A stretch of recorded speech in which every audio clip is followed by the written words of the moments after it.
नारायण नारायण। आज का विषय है साधन के 4 अंग।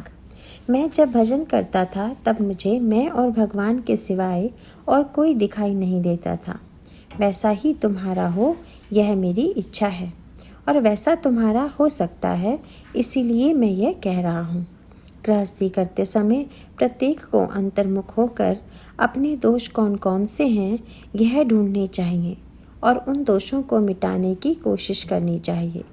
हमें अपने अवगुण पहाड़ जैसे लगने चाहिए। प्रत्येक व्यक्ति अपने अवगुणों की ओर नहीं देखता, बल्कि दूसरों के अवगुणों की या दोषों की ओर देखता है। उसे अपना बहुत बड़ा दोष दिखाई नहीं देता, लेकिन दूसरे का अति छोटा दोष बहुत बड़ा दिखाई देता है। यही तो हमारी गलती है। हमें दूसरे के दोष नहीं देखने चाहिए और परनिंदा भी नहीं करनी चाहिए। रोज सोने के समय हमने दिन भर में भगवत प्राप्ति के लिए क्या किया और औरों की निंदा करने में कितना समय खराब किया, इसे बार बार सोचें। उससे चित्त शुद्धि होती जाएगी। यदि तुम ऐसा रोज करते रहोगे तो 3 महीने में तुम्हारा चित्त शुद्ध हो जाएगा। चित्त शुद्ध होने का दूसरा उपाय है सत्संग। सत्संग करने के लिए संत कहाँ ढूंढें? हम संत ढूंढने जाएं तो क्या हम उन्हें पहचान सकेंगे? क्या संत हमारी तरह देहधारी होते हैं? इन दिनों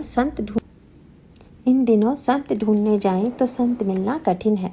ऐसे समय समर्थ रामदास स्वामी लिखित दास बोध जैसे ग्रंथों का वाचन ही सत्संग होगा। श्री समर्थ कह गए हैं, जो विश्वास से इस ग्रंथ को पढ़ेगा उसे मेरा संग प्राप्त होगा। हम संतों को देह रूप में न देखें, बल्कि वे जो साधन बताते हैं उसी में वे हैं ऐसा समझें। उन्होंने 4 बातें करने के लिए कही हैं। 1. निर्गुणत्व समझने के लिए कठिन है, इसलिए सगुणोपासना करें, उसी से निर्गुण का रहस्य समझेगा।